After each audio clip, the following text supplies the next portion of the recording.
What's everybody? It's me, Anbu here, back with part 4, well, story 4, for What If Naruto Was a Warlock. You guys have been enjoying the series over the past couple of days, and before we actually get into the video, I'm going to ask you guys a question that you can just comment down below.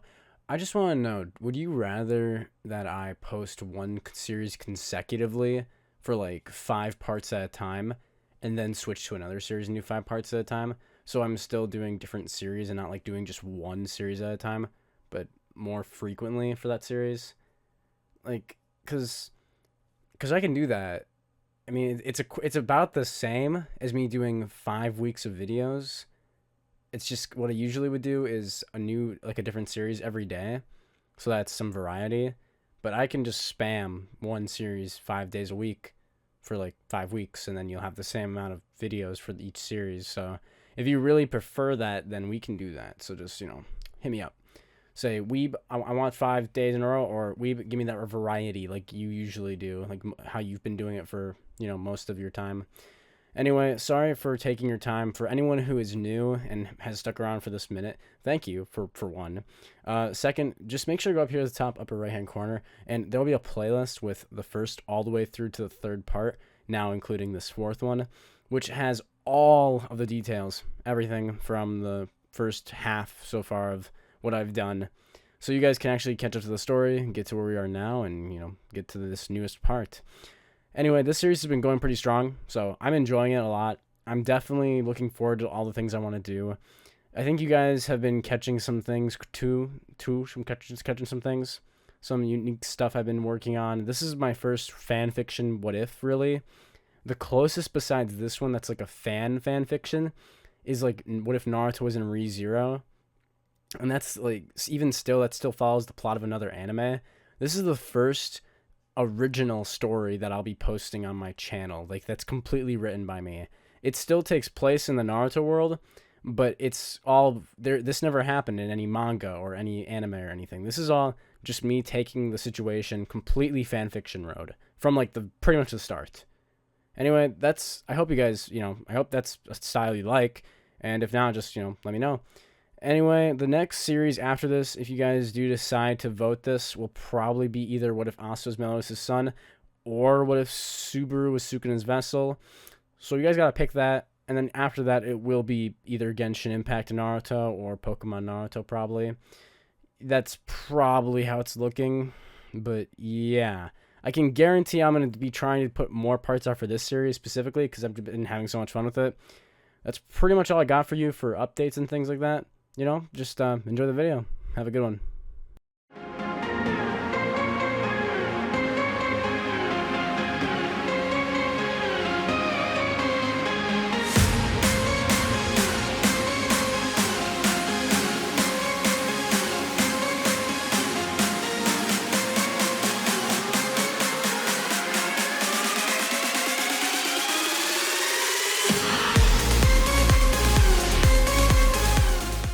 Naruto slowly exhaled.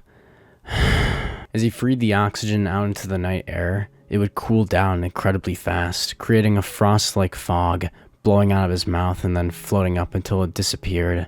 Naruto reached his hand upward towards the night sky, seeing the small blips in the sky being the stars twinkling just past his hand, just out of his reach. Gone. Disappear as the sun rises, just like his breath in the cold morning dawn. Tsuki would lick Naruto's cheek as Naruto turned, saying, "Morning, girl," with Naruto waking up around 5 a.m. The stars still out since this was closer to the winter months. Naruto would turn, stoking the fire, using some of the wood that he had gathered from the nearby forest area to increase his flame to make it a little warmer. Tsuki curling around the fire as Naruto had his cloak wrapped around himself, laying on the ground using some earth magic in order to construct a fortress, you could say, around them. This fortress really just being a wall, so that way no bandits would wander in from the smoke and attack them without either Tsuki or Naruto noticing. Now, you might be wondering why Naruto's roughing it out like this, and it's for a very simple reason. Naruto has no money. You see, Naruto came from a village far north, where its peoples and technology were so far behind, even though its chakra usage and techniques were far more effective, since jutsu was almost archaic compared to magic. But a result of this reliance on magic meant that the people there didn't develop as quickly, while people in the shinobi world already had tools and some machines even that were already being production. The world had gone through an industrial revolution, while Naruto's village had stayed in the past, similar to how the Warring States era used to be. And so Naruto didn't have money. Naruto didn't know how to use any technology or find any way in order to do that anyway. And so he decided to just camp it out, which he could do using his magic. Naruto would close his eyes, looking up at the stars, as he then says he should probably wake up soon. Naruto drifting back into a calm slumber, hearing Uncle Kurobo's voice. I remember that, Naruto would be thinking, as Naruto would see him much younger, and his dad. Him and his dad had gone out hunting before the winter had set in far north. Up there, where they had to hunt for food in order to survive, and gather the plants and vegetables to make sure they had something to eat during the winter, it was important for everyone to know how to hunt themselves. Luckily, they would be able to use magic. All kids would begin to learn how to hunt and do jobs in the village after they had their spirit familiar, their chakra manifestation, you could say. Naruto would be with his dad, going out, as they'd have thick warm coats that his mother, Aleta, had assured that they must wear, or she would beat them up herself, with the two of them obviously listening to her. Naruto would be walking behind Uncle Kurobo, as Kurobo would unfold his spear, pulling it out, as he then uses magic extending it, the black iron now completely elongated. What are you gonna do, Naruto would say. He would then turn, smirking. Animals can sense your bloodlust, you know, he'd say. Naruto's dream would fade forward as he sees Uncle Kurobo, his dad, throwing the spear forward, the tip piercing into a large crane as it was just about to take flight from a nearby water reservoir. Naruto would cringe as Suki and him would then walk forward, with the bird still being alive. Alright, now I'm not expecting you to actually be able to kill one of these yet, Kuro would say. At least not take one down. Kurobo would hold the bird down as he then gives his son his spear. You're gonna do it. One clean strike. Make sure it doesn't suffer. Suki would look up to Naruto. Naruto looking down at his friend, as she would then put her paw on his foot, with both of them uncertain what they should do. Kurobo would look into Naruto's eyes saying, you can do this. You can do this to survive. Naruto would look into the crane's eyes, as he'd suddenly wake up in the real world. I fell asleep. Much later than I was hoping for. Come on, Suki, let's clean up camp before anyone sees us. Naruto would stand up, brushing himself off and clearing his camp, using water magic, which was one of his weakest abilities, so it took him a little while to actually do it. Naruto would then just use earth magic to clear the rest of the wall he created, resurfacing it back down to the ground by undoing his spell. Suki and Naruto were all cleaned up, with Naruto going over to the nearby spring and brushing water into his face, making sure he was all good to go. Naruto, looking to the water, would remember exactly what happened. Asura, grit your teeth, he'd say, as Kurobo then tells him to do it. Meanwhile, back at the stream where Naruto's washing his face, now up to where we left off just moments ago, Naruto, remembering this moment, would look up to notice a bear stumbling out of the woods and walking towards the stream to catch its morning breakfast. Naruto would know what he needed to do. Fresh meat for me and Suki. Naruto would then bend down as close to the ground as possible, then using his hand he'd swipe it over the riverbed, pulling up several stones using magic, as he then heats them up with fire, burning off the water, vaporizing it, as the rocks begin to heat up, becoming almost molten, as Naruto condenses them together, using the power of his wind magic and fire magic, creating a molten ball of stone. He would then pull his hand back. Using purely Naruto's magic on hand, he would then point it towards the bear, as he then slightly pushes his hand, the ball of molten rocks then shooting forward like a bullet, executing the bear in a single go, without having it feel any pain. Naruto claps his hand together, thanking Jashin for her goodwill, as Naruto walks forward and grabs the bear, pulling it over the riverbed, thinking it's heavy. As Suki would smell the fresh blood, she would come running out from around the camp, worrying that it was Naruto. Being able to sense his magic, she hadn't thought anything was wrong. As she then sees Naruto carrying fresh meat, she began yipping, as Naruto successfully drags the bear's carcass over towards the fire, which was almost out from the water magic he had used on it earlier. Suki, get the fire going again. Let's cut this up. Naruto would get the fire going as he begins harvesting the bear, just as he had learned since he was a young child, using every part. Naruto would have forged a stone knife from the riverbed, using the same stones that he had used to kill this bear. Naruto, using the sharp blade and edge, would skin the bear, taking its furs, thinking he might be able to sell this in town. As he then begins to cook up the meat in slabs, Suki having drool coming from her mouth, as Naruto would pet her on her ears, her being pretty excited. Naruto had pretty much just been living off of fruits, nuts, and the occasional bird that he could pick off from the others, which he would usually give to Suki, all of this having been the past 2 weeks of his life. He wouldn't complain though, as Jashin had sent some meat his way, with him and now Suki being able to enjoy a good breakfast. Naruto enjoying the bear meat along with Suki, digging in after it had fully cooked. Now Naruto would turn off the fire using his water magic, as he would then take the furs and set them to dry. With them now hitting in the morning sun, Naruto would be able to use some of his power, summoning a small blue fox flame over the furs, drying them far faster than they could have been originally if he just let them sit there naturally. We see the final moments of Naruto's memory of Kurobo, as Naruto, using the spear from his dad, would quickly end the heron's life, finishing it off painlessly, with him gulping as he felt anxiety building in his chest before he struck. Suki yipping as the blood would fall. Naruto would be gasping for air as Kurobo would clasp him on the shoulder saying, "Good job, son. Good job." That was Naruto's first kill. The first kill he had ever felt. And it was something that he looked back on now with disgust after seeing Hidan and Kakuzu's rampage. Them having ruined that moment with his father, something that he had originally been so proud of. Now, whenever Naruto killed anything, all he felt was despair. Despair for a world that required this constant flux of death and life. A constant bloom of life. A constant disappearance, just like the fog he had brewed on that starry morning.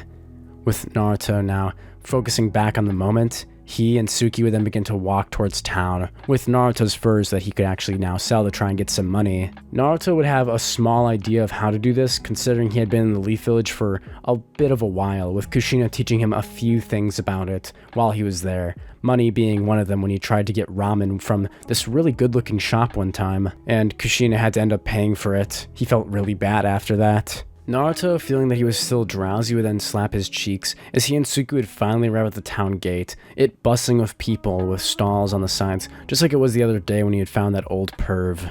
Naruto would remember the words he had said, "Find the Slug Princess Tsunade. She might be able to teach me how to be an immortal like Hidan," he'd think, narrowing his eyes, as he decides that if he has to become a monster to kill a monster, then that's what I'll be doing.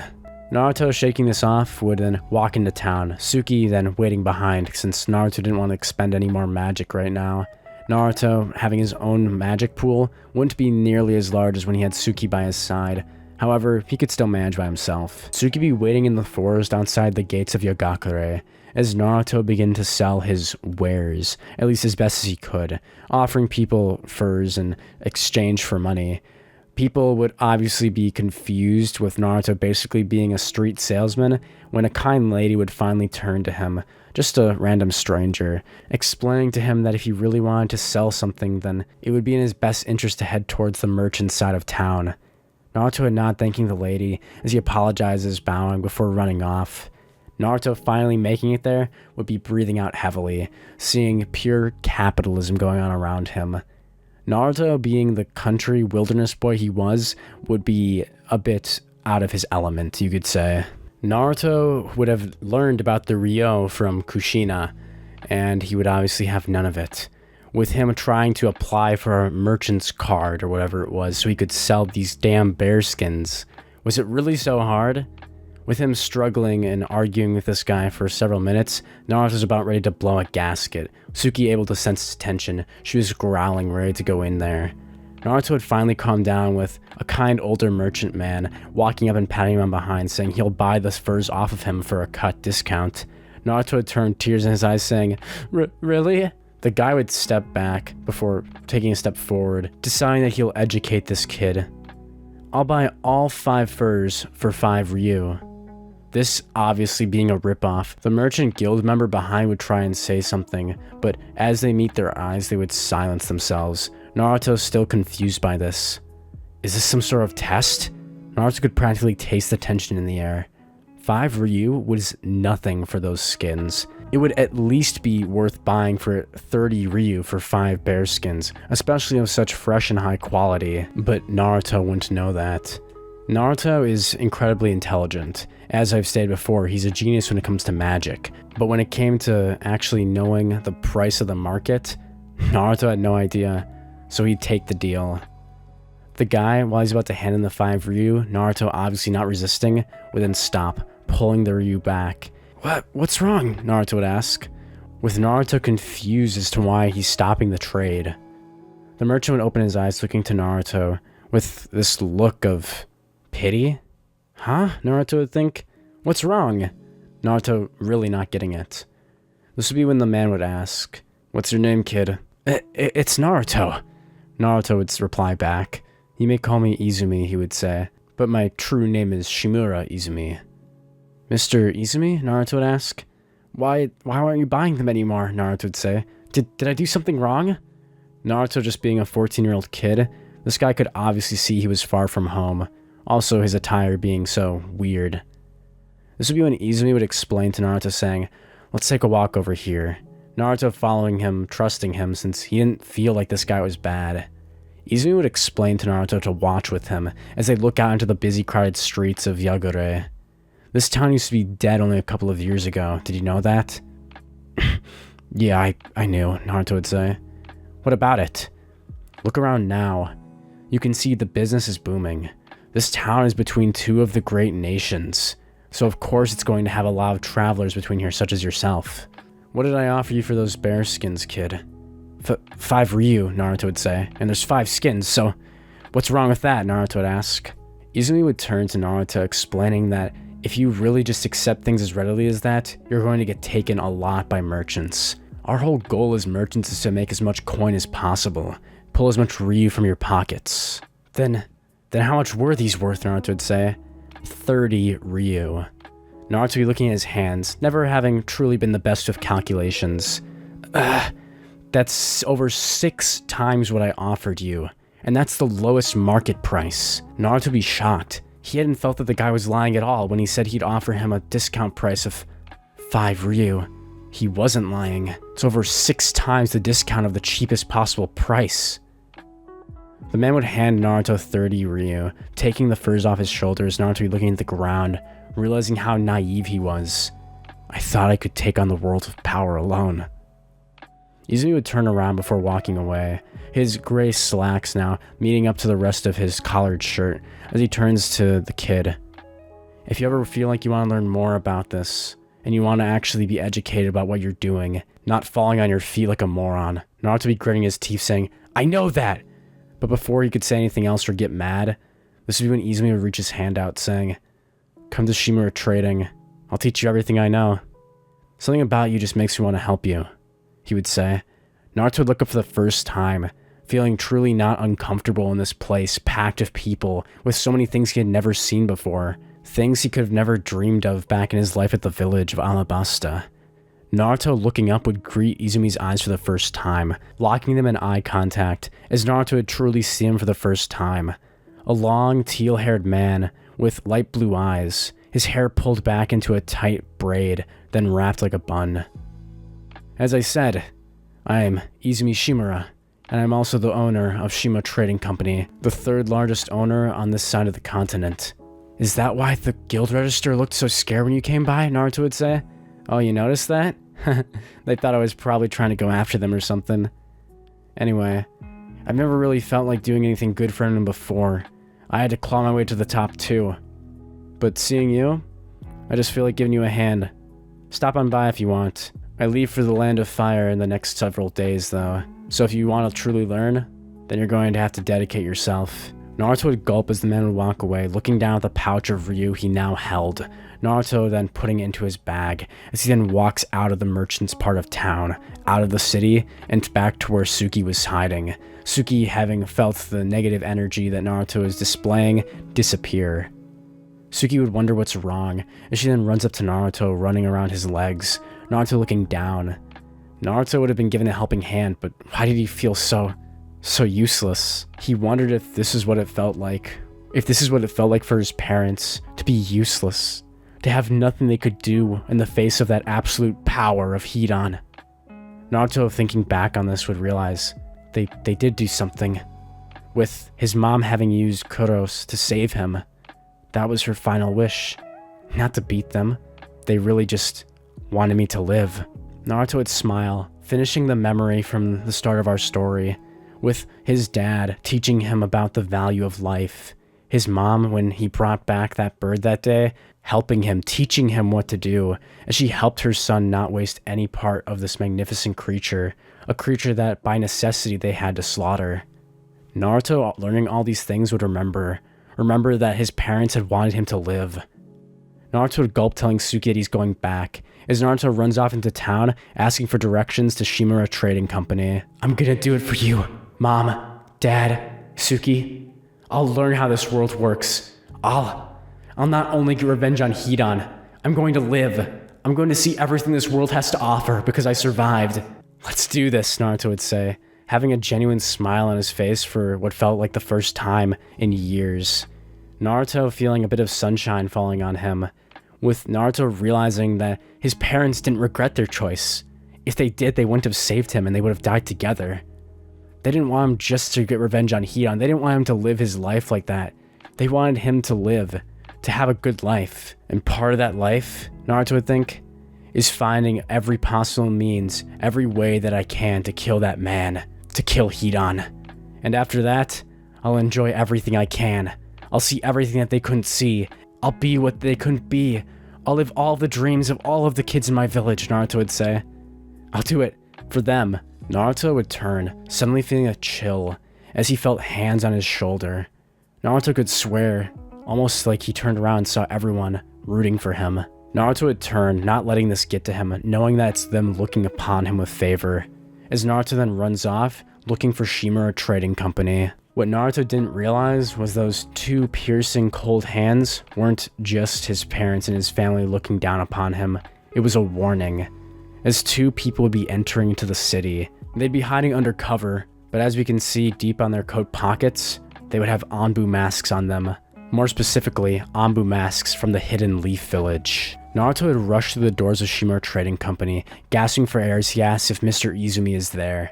The front desk reception lady, confused as this wild-looking boy comes running into the office, with Naruto gasping. Naruto would turn looking around, as the woman would ask if he has an appointment with Mr. Shimura. Before Naruto could ask what an appointment is, the sweet woman Shimura would walk down the stairs leading up to his temporary office while he was visiting this outpost. Hey there, Naruto. I didn't think you'd stop by so soon. I guess you're more eager than I thought. You didn't strike me as the math type, but we should probably get started. Naruto would gulp, having to seriously learn math for the first time in his life, as he climbs those stairs to take that opportunity. Naruto entering into the office of Mr. Shimura would then spend the next grueling 6 hours within. It would be now almost nighttime, with Naruto almost passed out from exhaustion, having done so many calculations, Mr. Shimura having been so patient with him, as Izumi himself was beginning to get tired out, thinking he might be losing it too. He would then cough, saying it's probably a good time for them to part.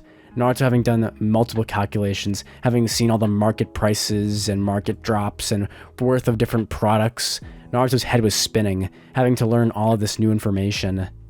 As Naruto was about to stand up to walk out the door, he would then notice something. Mr. Izumi, get down! Naruto would turn and jump, landing on top of his teacher and friend, as a burst of flame would come through the door, the trading post catching on fire. What the hell, Naruto would think? Naruto would turn as flames began licking the insides of the room. Izumi would be horrified, not knowing what's going on. What is this? Naruto would turn, saying, "You're good at math and numbers. I can handle this," Naruto would say. Naruto would hold his hand up, speaking in a reverse dialect, something that only the people in his village could use, this confusing the merchant. Naruto holding his hand out, suddenly a blast of water at a high pressure it would come shooting out, it taking Naruto around 30 seconds to cast, considering that water magic was his worst quality.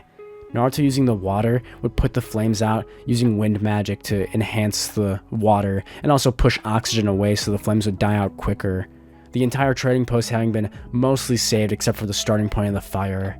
Suddenly, two people would crash through the window behind Naruto as they attempt to kill Izumi Shimura. but Naruto is faster. The two of them with their kunai, Naruto would lunge forward with the kunai that he still had on him from those chunin that attacked him earlier. Naruto using Maho Jutsu would then block both kunai, kicking Izumi down to the ground, as he used his back leg and wind magic to push Izumi to the back of the office, telling him to stay there. Izumi would look up, a bit terrified, as he's asking, "What is this? What do you want from me?"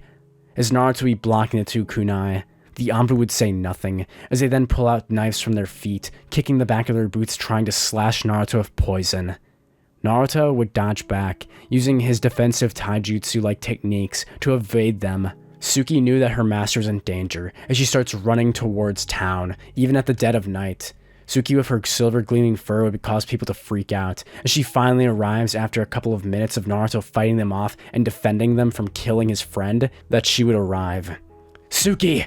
Burn this place to the ground," Naruto would say. What? With Naruto using this threat, saying that he had another person on his side, the two Anbu would jump back, not wanting to be discovered, as Suki would then turn, using her Fox Flame attack, creating a huge ball of magic and condensing into blue flames.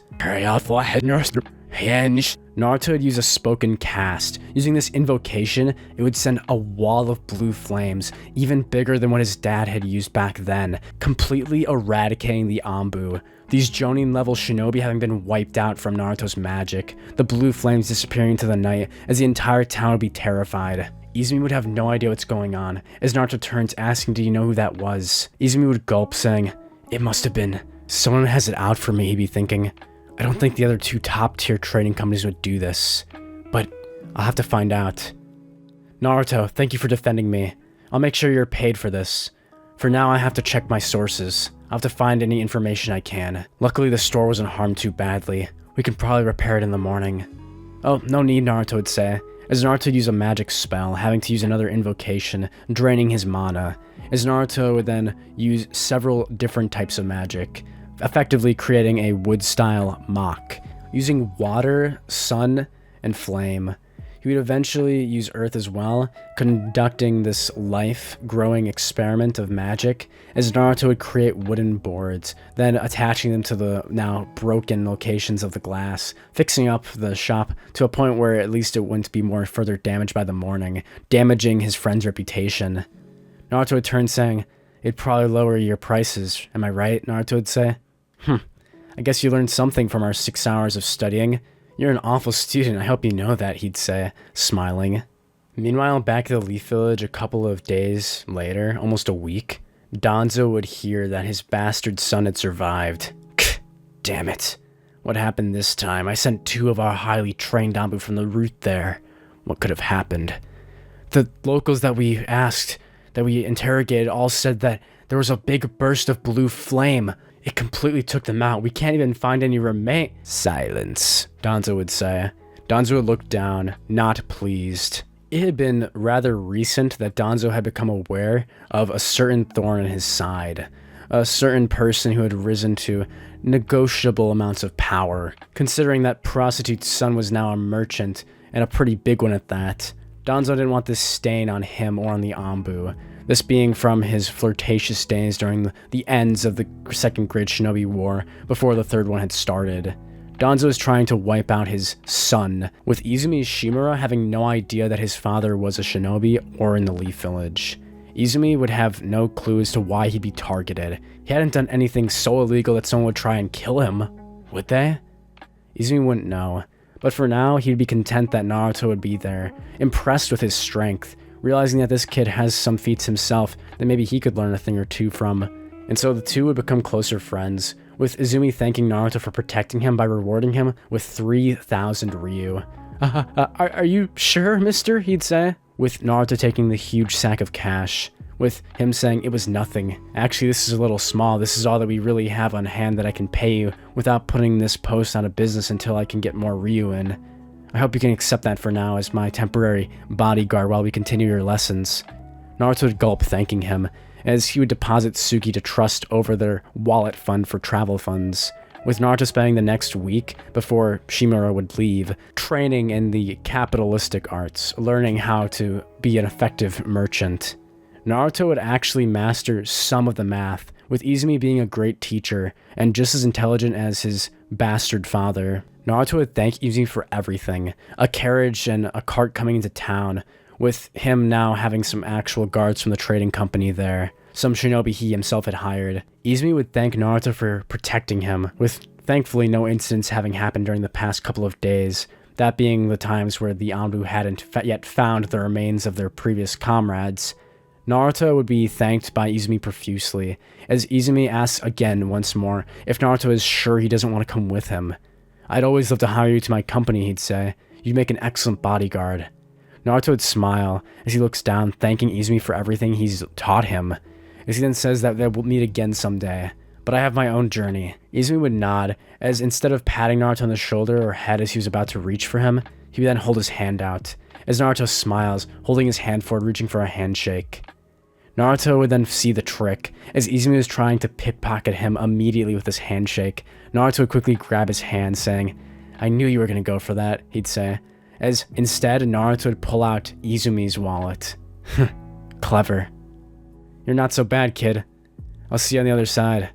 Izumi would get back into the cart as he waves, Naruto throwing his wallet back to him, as Naruto would then walk out of town, content with everything he had learned here in the village of Yogakure.